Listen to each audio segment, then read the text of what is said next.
Good morning, everybody. This is Mr. Sadler coming to you live from the internet.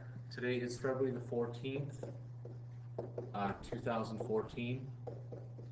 Um, so again, this is MPM1D.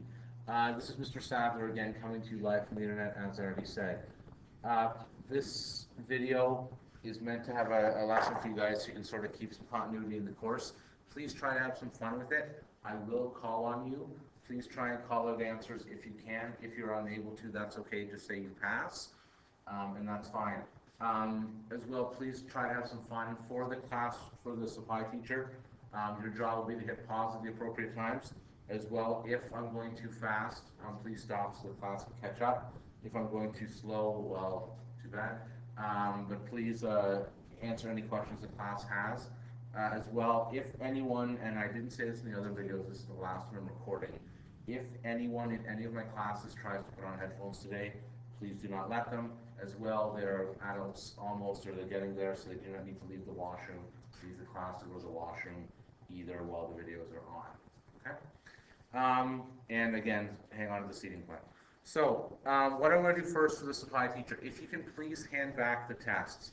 The class average on the tests was about 76%, which is awesome, which means the class on the whole is doing a really, really good job. If you did not feel as good, if you did not do as well as you thought you could have, please come and see me on Tuesday when I'm back, okay?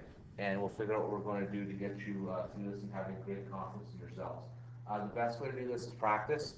Okay, so stay in the habit of getting your homework done. If you're doing your homework and you understand most of it but not all of it, that is an issue. Okay, practice makes perfect in math class. The only way to get better at math is to practice. And again, if you want to come in here at lunch and do your homework, I'm in here. Again, Maggie was in here one day last week, and she can probably tell the class there's nobody in here at lunch. There's like maybe one or two kids. So if you want a quiet place to work or a place to ask me questions, that's the time. Okay, so if you can get your test right now, I'm going to take up one question, which is number 1 on the test. And then we're going to get into our lesson. The question was -5 squared. What does that equal? And so many people said, well, a negative times a negative is a positive, which is true. Let's follow BEDMAS here. If you follow BEDMAS, you have to do what first? I'm going to pick on my good friend Cassidy. Cassidy, following BEDMAS, what is the first thing that you do?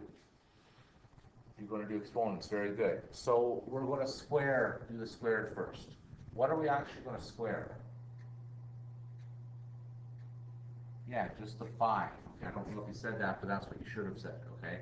Really, what -5 squared means is like -1 times 5 squared, which is -1 times 25, which is -25.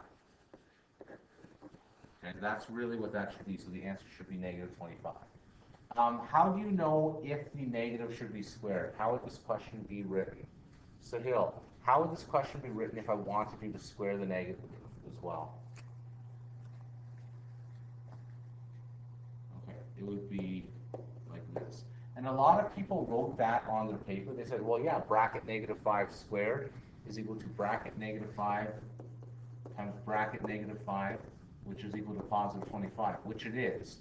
Again, this is correct, but the problem was this is incorrect because this is what you're actually doing. Okay, so that was that question. Okay. I don't have any homework to take up because I'm not here. If there are homework questions, I'll do a double homework check on Tuesday from the last night and tonight. If there are homework things you want to go through, please make note of them and I will take them up on Tuesday. I'm going to stop this video so they don't get too long, then I'll get going to the lesson.